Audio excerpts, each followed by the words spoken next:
శ్రీమాత్రే నమః. అందరికి నమస్కారం అండి. ఎలా ఉన్నారు? ఏం చేస్తున్నారు? ఆ దుర్గమ్మ దయ వల్ల అందరూ సుఖ సంతోషాలతో అష్టైశ్వర్యాలతో ఉండాలని మనస్ఫూర్తిగా అమ్మని వేడుకుంటూ ఈరోజు అమ్మ మనకిచ్చే సందేశం ఏంటో తెలుసుకుందామండి.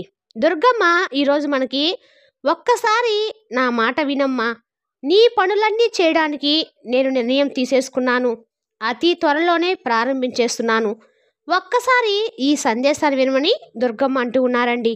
అంటే దుర్గమ్మ ఏం చెప్పినా సరే దాన్ని మనము తూచా తప్పకుండా పాటించాలి. దుర్గమ్మ మనకు ఏదైనా ఒక అవకాశం ఇవ్వబోతున్నారంటే ఆ అవకాశాన్ని ముందే చెప్తారు.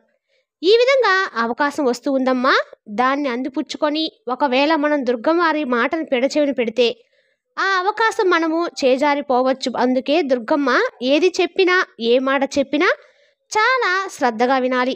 దుర్గమ్మ చెప్పినటువంటి ఆ మాటను పాటించాలి. అర్థమవుతుందండి? మరి ఈరోజు దుర్గమ్మ మనకిచ్చే సందేశం ఏంటో తెలుసుకుందాము. మరి అంతకన్నా ముందుగా ప్రతి ఒక్కరికి కూడా ఏదో సమస్య ఉంటుందండి. సమస్యలు ఎవరంటే ఉండరు కదా. అంటే ప్రేమ, పెళ్ళి, ఉద్యోగం, వ్యాపారం, ప్రేమించి మోసపోవటము, నాగదోషము, సంతానం లేకపోవటము, భార్యాభర్తల మధ్య గొడవలు, ధనం లేఖలు లేకపోవటము, రాజకీయము, కోర్టు సమస్యలు, మీ మీద చెడు ప్రయోగాలు చేయటము, ఇలా ప్రతి ఒక్కరికి కూడా ఏదో సమస్య ఉంటుందండి. అయితే ఎక్కడెక్కడికో వెళ్ళి జ్యోతిష్యం చెప్పించుకొని నిరాశ చెంది ఉంటే ఒక్కసారి మన గురువుగారిని కాంటాక్ట్ అవ్వండి. శ్రీ భద్రకాళి జ్యోతిష్యాలయం అండి. మన గురువారి పేరు వచ్చి పివై శ్రీనివాస్ గారు. మీరు సంప్రదించిన ఫోన్ నెంబర్ 9726876579. చాలా నమ్మకమైన గురుగారండి. మన గురువుగారు స్త్రీ పురుష వశీకరణ చెట్టులో చాలా ప్రత్యేకత గలవారు. మీకు ఎటువంటి సమస్యలున్నా నమ్మకంతో ఒకసారి ప్రయత్నించండి. ఈ గురువారి ద్వారా చాలా మంది లబ్ధి పొందారండి. మేము కూడా మాకున్న సమస్యల్ని ఈ గురువారి దాన్ని పరిష్కరించుకున్నాము. మీరు కూడా నమ్మకంతో ఒకసారి ప్రయత్నించండి. 100% గంటలో పరిష్కారం చూపిస్తారు. ఒక్కసారి ప్రయత్నించండి. ఇక దుర్గమ్మ ఈరోజు ఈ సందేశం ద్వారా తన బిడ్డలకు ఏం తెలియజేయాలనుకుంటున్నారో సాక్షాత్తు ఆ తల్లి మాటల్లోనే విందాము. దుర్గమ్మ ఈ విధంగా అంటూ ఉన్నారండి. బిడ్డ, కాస్త నేను చెప్పేది విను తల్లి. నీకైనా పనులన్నీ కూడా పూర్తి చేయడానికి నేను నిర్ణయం తీసేసుకున్నాను. అది నీకు చెప్పడానికే పరుగు పరుగున వచ్చాను బిడ్డ, పూర్తిగా విను అని దుర్గమ్మ అంటూ ఉన్నారండి. నీ జీవితంలో ఎలాంటి మంచి జరగడం లేదు. నా దుర్గమ్మ నాకు ఏం చేయటం లేదని ఏడుస్తూ ఉన్నావు కదా తల్లి. నీ కష్టతరమైన జీవితాన్ని మొత్తము మార్చేసి, నీకున్న బాధలన్నీ కూడా మార్చేసి, నీకు నచ్చినట్లుగా బ్రహ్మాండంగా నువ్వు సంతోషంగా మార్చాలని నేను అనుకుంటూ ఉన్నాను. నీ ఆశలను నెరవేర్చేందుకు, నీకు కావాల్సింది అందించేందుకు నీ దుర్గమ్మ ఎప్పుడు కూడా సిద్ధంగా ఉంటుంది బిడ్డ. అందులో ఎటువంటి సందేశం లేదు, సందేహం కూడా పెట్టుకోవద్దు. నీ సంతోషమే నాకు కావాలమ్మా. అందుకోసం నేను రోజు ఏదో ఒక శుభవార్త తీసుకొస్తూనే ఉంటాను. నువ్వు ఏ పనులు చేయాలో నేను దిశానిర్దేశం చేస్తూనే ఉంటాను. అవునా కాదా? మరి వాటిలో నువ్వు ఎన్ని పాటిస్తూ ఉన్నావు తల్లి? ఎన్ని రోజులు పాటిస్తూ ఉన్నావు? నువ్వు ఎప్పుడు ఏం కోరినా నీకు అందిస్తాను తల్లి. సంతోషం అనేది మనిషి మనసులో మాత్రమే ఉంటుంది. పైకి కనిపించేదాన్ని చూసి మోసపోవద్దు బిడ్డ. ఎందుకు చెబుతున్నానో తెలుసా? అమ్మ కఠినంగా మాట్లాడినంత మాత్రాన వారు చెడ్డవారైపోరు.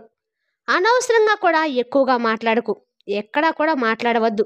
నీకున్న కష్టకాలాన్ని పూర్తిగా ఈ తల్లి మారుస్తుంది. నీ జీవితాన్ని పూలబాటజేస్తుంది. నీ తల్లి మీద నమ్మకం పెట్టుకో. ఈ తల్లి ఈ మాట నాకెందుకు చెప్తున్నారా అనే సందేహంలో మాత్రం పడ్డావు కదా. చూడు తల్లి, నీకు ఒక అలవాటు ఉంది.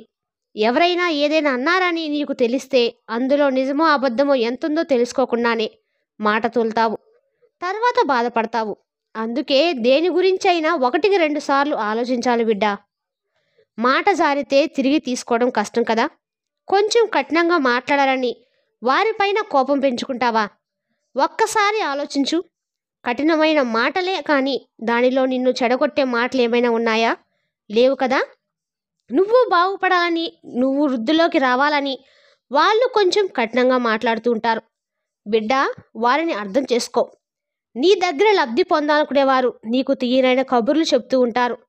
నీ జీవితం ఏమైపోయినా వారికి పర్వాలేదు, వారు మాత్రం నీ దగ్గర నుంచి లాభం పొందాలి. అందుకే వారు ఎప్పుడు నిన్ను నొప్పించరు. ప్రతి ఒక్కటి తీయనైన మాటలే చెప్తూ ఉంటారు. నువ్వు ఏం చేసినా సరే అది సరైనదనే వారు అంటారు. ఒకవేళ కఠినంగా మాట్లాడితే నువ్వు వాళ్ళని దూరం పెట్టేస్తావు కదా. అందుకే మాటలన్నీ బట్టి రాదు, వారి మనస్తత్వాన్ని బట్టి నీ స్నేహితులను ఎంపిక చేసుకో. అర్థమవుతుందా బిడ్డ? చూడు తల్లి, సమయం సందర్భం చూసుకోకుండా కొంచెం కఠినంగా మాట్లాడితే చాలు బిడ్డ, నిన్నందరూ కూడా చెడ్డగా చిత్రీకరిస్తారు. నువ్వు చాలా చెడ్డదానివి అనే ముద్ర వేస్తారు తల్లి. అందుకే ఎప్పుడు సౌమ్యంగా మాట్లాడడం నేర్చుకో. నీతో కఠినంగా మాట్లాడే వారి గురించి తప్పుగా అర్థం చేసుకోవద్దు. వారి మనస్తత్వం ఏమిటో, వారు ఎందుకు అలా మాట్లాడుతున్నారో అర్థం చేసుకుంటే నీ మనసే కరిగిపోతుంది. వాళ్ళపై నీకున్న గౌరవం రెట్టింపవుతుందమ్మా.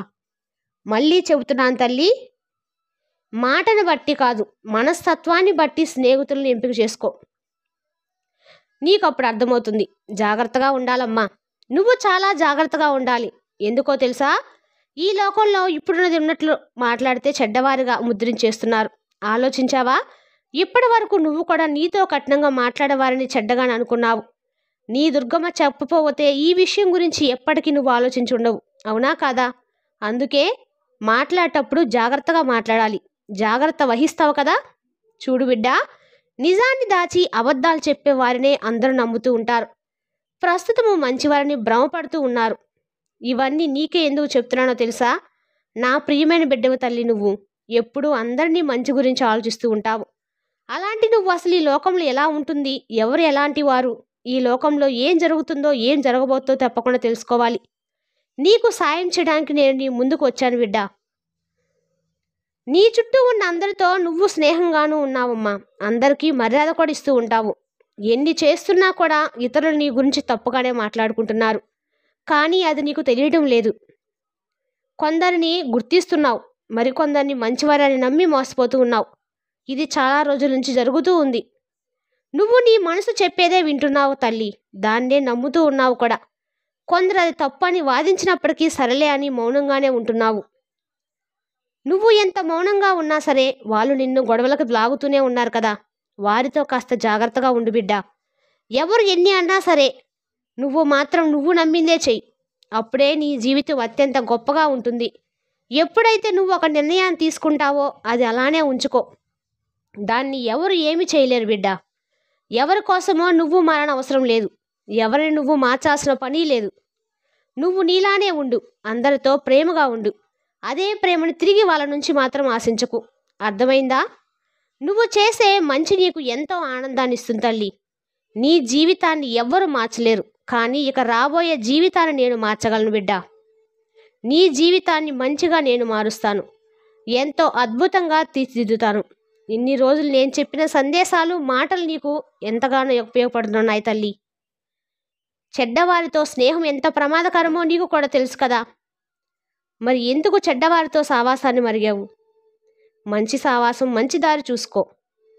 ఏ పనైనా చేసే ముందు ఒకసారి ఆలోచించు. ఎవరు ఎలాంటి వారో తెలుసుకొని ప్రవర్తించు. ఎవరు ఎలాంటి వారో తెలుసుకున్నాక ఆ రహస్యాన్ని నీలో దాచుకో. అప్పుడే నువ్వు ఏం చేయాలో నీకు తెలుస్తుంది. చెడుని దారం పెట్టి మంచిని ఎప్పుడైతే చేర్చుకుంటావో అప్పుడే నీ జీవితం గొప్పగా మారుతుంది. ఎవరైతే వాళ్ళ నాలుకను అదుపులో పెట్టుకుంటారో వాళ్ళకి అన్ని శుభాలు చేయగలుగుతాయి బిడ్డ. అన్ని విజయాలే కలుగుతాయి. నీ దుర్గమ్మ చెప్పేది విను. ఎప్పుడు కూడా నీ మనసును, నీ నాలుకని కట్టుబాటులో ఉంచుకో. అప్పుడే అన్నీ మంచిగా జరుగుతాయమ్మా. నీకు మంచి చేసే బాధ్యత నాది. అది ఎప్పుడో నేను తీసుకున్నాను. నువ్వు ధైర్యంగా ఉండు. ఇతరులతో నీ బంధం అద్దం లాంటిదని గుర్తుంచుకో. దానిపై ఎలాంటి మచ్చలు లేకుండా, పగుళ్ళు రాకుండా చూసుకోవాల్సింది నువ్వే. అలానే కొన్నిసార్లు మౌనంగా ఉండటం కూడా నేర్చుకో.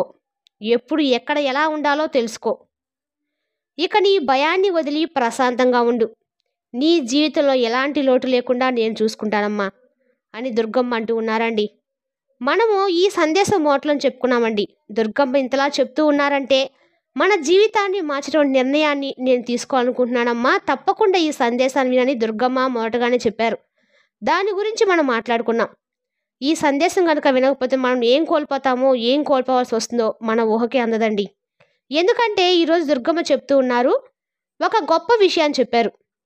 మిమ్మల్తో ఎవరు కొంతమంది కఠినంగా మాట్లాడుతూ ఉన్నారంటే వారి గురించి మీరు చాలా చెడ్డగా ఆలోచిస్తూ ఉంటారు. వాళ్ళు అసలు నా మంచి కోరడం లేదని, ఎప్పుడు కూడా నన్ను ఏదో ఒకటి అంటూ ఉంటారని దుర్గమ్మ తన బిడ్డల గురించి చెప్పుకొచ్చారు. ఆ బిడ్డలకు దుర్గమ్మ ఒకే ఒక మాట చెప్పారండి. తల్లి, వాళ్ళు నీతో కఠినంగా మాట్లాడారు కదా, సరే అయితే ఒక్కసారి ఆలోచించు. ఆ మాటల్లో నిన్ను దిగదార్చాలనో లేదంటే నిన్ను అందరి ముందు తక్కువగా చేసి మాట్లాడాలనో కాదు కదా. ఏదైనా అర్థం ఉందా? ఒకవేళ అలా లేకపోతే వాళ్ళు నీ మంచి కోరే మంచే కొంచెం కఠినంగా మాట్లాడితే అందులో తప్పేముందమ్మా? వాళ్ళు నీ శ్రేయోభిలాషులు తల్లి. అలాంటి వాళ్ళని ఎందుకు నువ్వు దూరం చేసుకుంటూ ఉన్నావని దుర్గమ్మ అంటూ ఉన్నారు. ఒక్కసారి ఆలోచించండి. మనతో ఎంతోమంది చాలా కఠినంగా మాట్లాడతారు. మరి ఆ మాటల్లో మన ఎదుగుదల కనిపిస్తుందా? మన అభివృద్ధి కనిపిస్తుందా? లేదంటే మనం నాశనమై వెనక్కి వెళ్ళిపోతే దాన్ని చూసి ఆనందించాలని వాళ్ళు అనుకుంటూ ఉన్నారా? కాస్త మనసు పెట్టి ఆలోచిస్తే మనకే అర్థమవుతుందండి. ఆ బిడ్డల గురించి దుర్గమ్మ మరొక విషయం కూడా చెప్పారు. తొందరపాటులో ఎవరో ఏదో అన్నారని నోరు జారేస్తారు. ఆ తర్వాత నిజం తెలిసిన తర్వాత నా బిడ్డలు బాధపడతారు. అలాంటి స్థితి ఎప్పుడు తెచ్చుకోవద్దమ్మా అని దుర్గమ్మ చెప్తున్నారు. మరి తెలుసుదాకండి ఈరోజు దుర్గమ్మ చెప్పే సందేశంలో పరమార్థం. రేపు మరో చక్కటి సందేశంతో మళ్ళీ కలుద్దాం. స్వస్తి.